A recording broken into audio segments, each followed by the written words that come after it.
Welcome to the Jeff Crilley Show. Welcome back to the Jeff Crilley Show. This is Sarah Crilley filling in for my dad, Jeff, while he is out on a fun run, and it is a fun day because I have with me the children's chorus of Greater Dallas.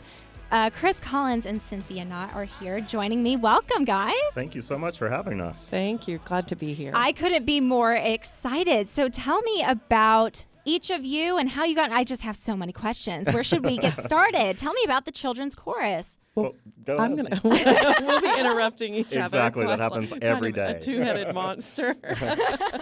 Well, the chorus was founded almost 20 years ago. We have our 20th anniversary this next season. Wow, and congratulations. but it was founded by 8 musicians in Dallas, and they hired me to be the first conductor, and we started out with 2 choruses, a total of 75 children, and we now have 7 choruses, and over 450 children involved.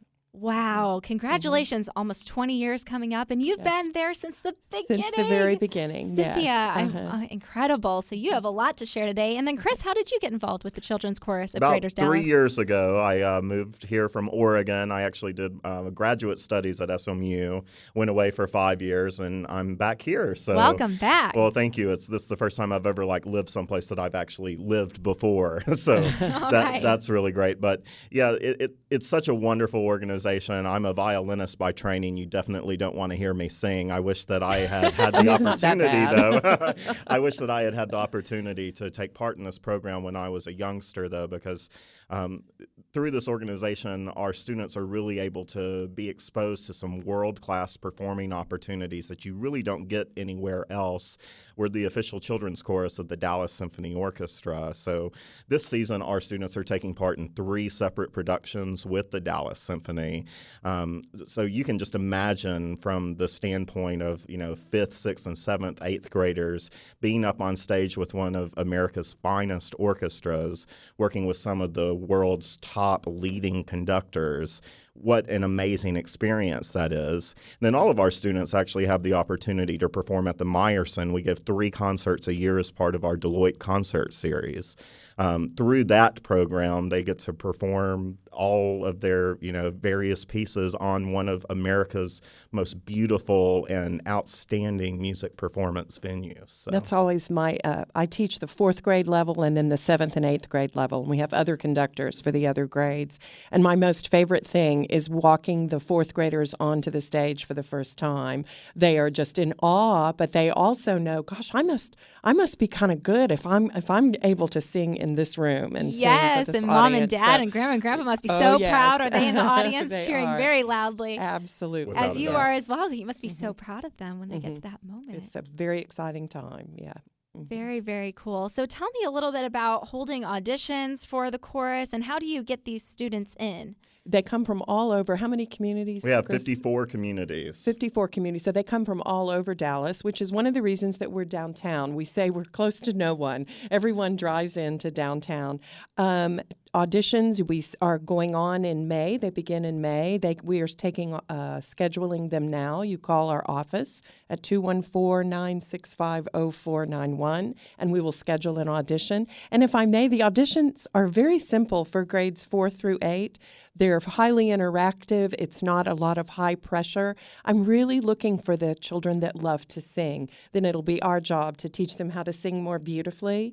But if they have that sparkle in their eye, can match pitch, have a good energy about it. So it's nothing intimidating. It's very friendly. And definitely a life-changing experience. I mean, for them to come in and really want to do this, and then you're able to form them and give them these incredible opportunities is just exactly. so Yeah. impressive. And, for certain, I was certainly one of these students when I was a violinist, growing up. It's just, there's something to be said about being able to make friends with people who are passionate about the same things that you are.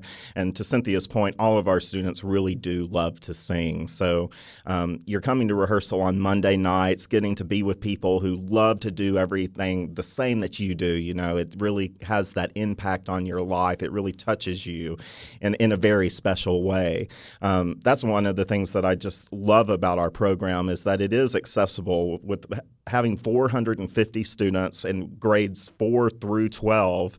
We have a place for pretty much everyone who really wants to be there. So I definitely would encourage, we have some great videos on our website. They can go there, ccgd.us.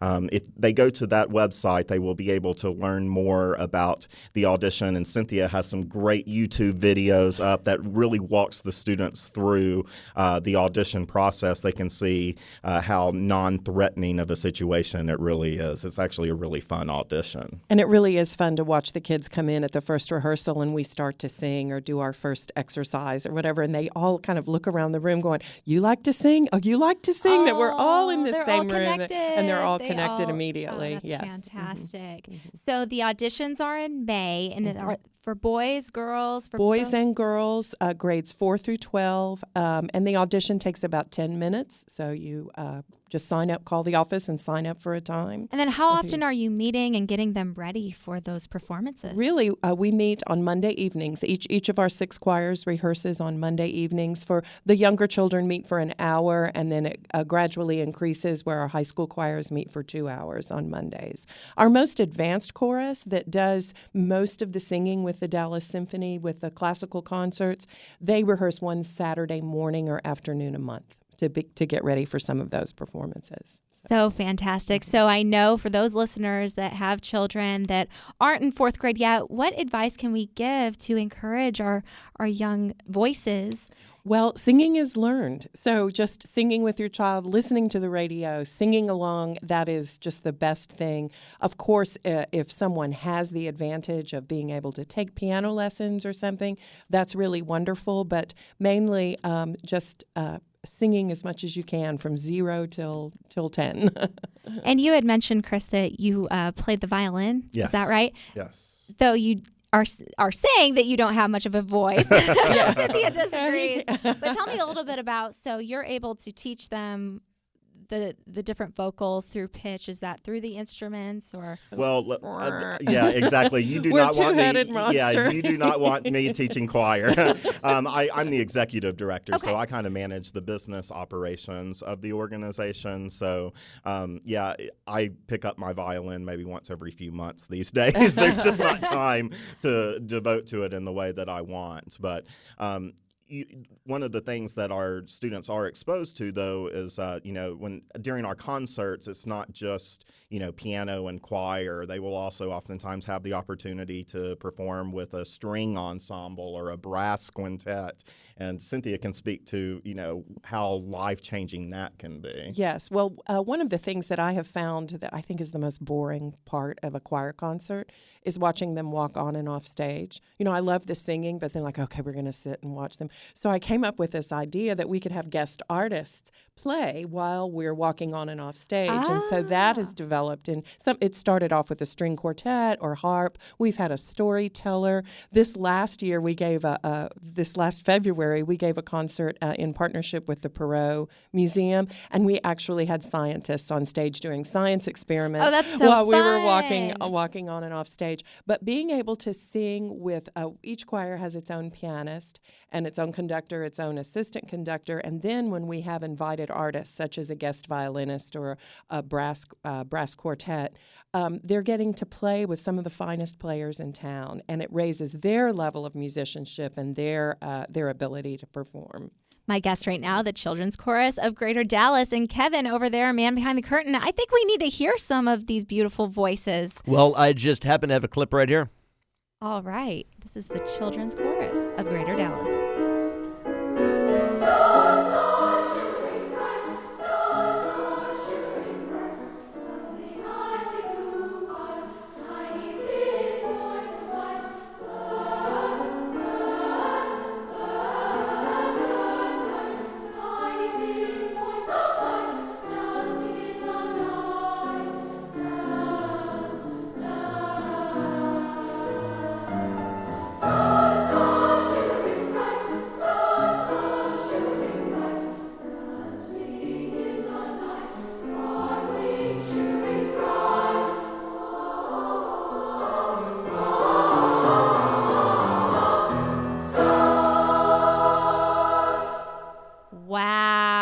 I could give an entire applause right now.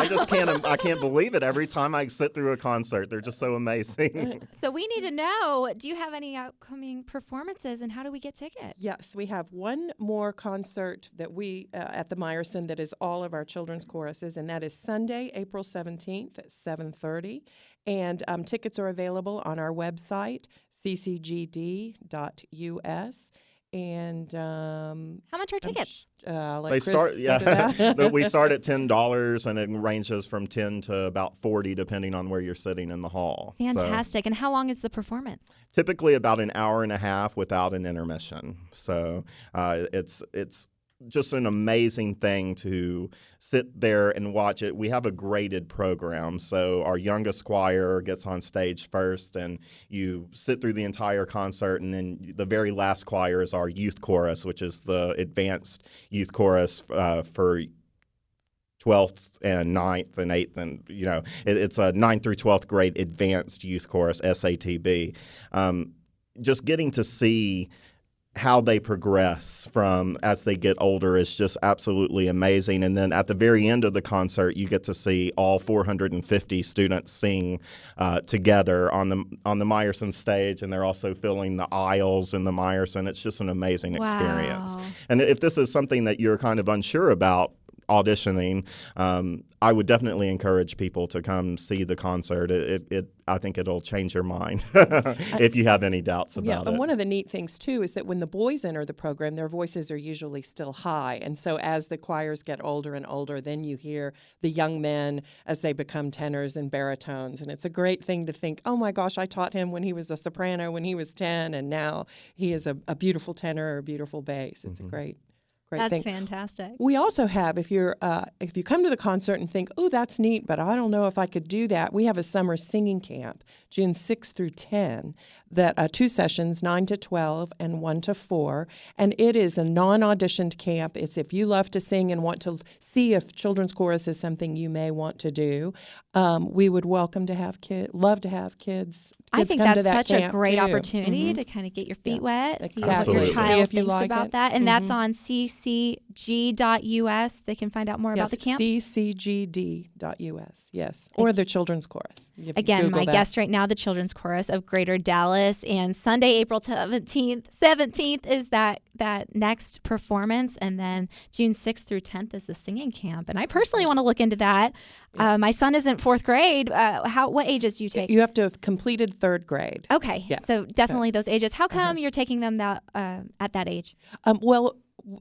That is the age that I think a formal choral experience is most appropriate. From 0 to 3, they need to be moving and dancing and playing, and it be much more as your previous guest in Much more the Montessori. age appropriate. Exactly. And so by the 4th grade, though, they're ready to begin acting like a real choir member, learning how to use the music and handle their voice and handle a more structured teaching environment. And what kind of music are they singing?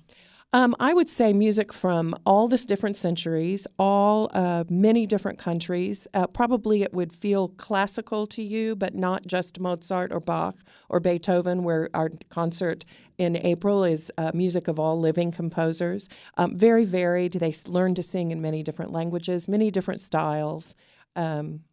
So it's a little bit for everyone, I would think. Yeah, absolutely. Anything that you turn on the radio station nowadays, parents are like, turn that off. This is something that they would want to record and play in their car. Do you have any kind of music available to purchase, or is this? Yes, with each concert, I'll let you handle Yeah, the sure. business part. After each concert, we do record them both on CD and DVD, and they can go to our website again, ccgd.us, to purchase those recordings. So Very, very good. Well, gosh, I just love having you guys on. A couple more questions here.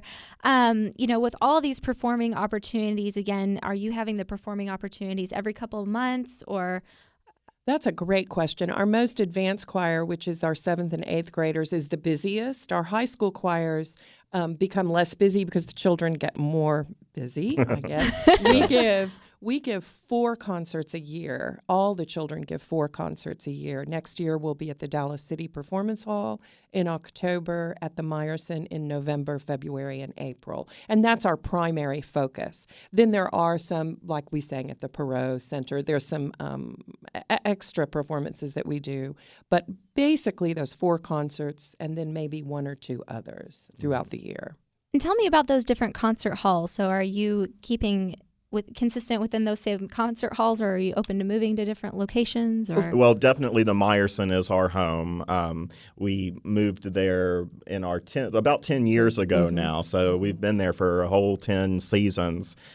We definitely feel that is the perfect place for us. The acoustics in the Meyerson are just absolutely perfect for choral groups. There's not a bad seat in the house, and it gives us enough space, really, as you can imagine, getting 450 people on stage. You need to have a certain stage setup in order to make that happen. Yes, the children are there's a choral terrace, and then there's the stage, and then there are upper lofts. And so we have children in all of that area. I would love to see. Is this on your website? Yes, you could definitely. Pictures. Yeah, it's wonderful. And give us your website one more time. It looks like we have just one more minute. Sure, it's ccgd.us. And again, my guests, Cynthia and Chris, with the Children's Chorus of Greater Dallas. It was just so fantastic to have both of you on today. And I highly encourage everyone that has a child that's interested in getting them more involved vocally. I mean, this is your place. This is your home. And so I personally just can't wait for my son to get to that age because he's very musically inclined. Well, we can't wait to hear his audition. Can't wait to hear him, yes. Thank you both so much. Coming up next on The Jeff Crilley Show, we have the man, the legend, Don Wall, back in studio for some live entertainment. Don't go away. More of The Jeff Crilley Show coming up.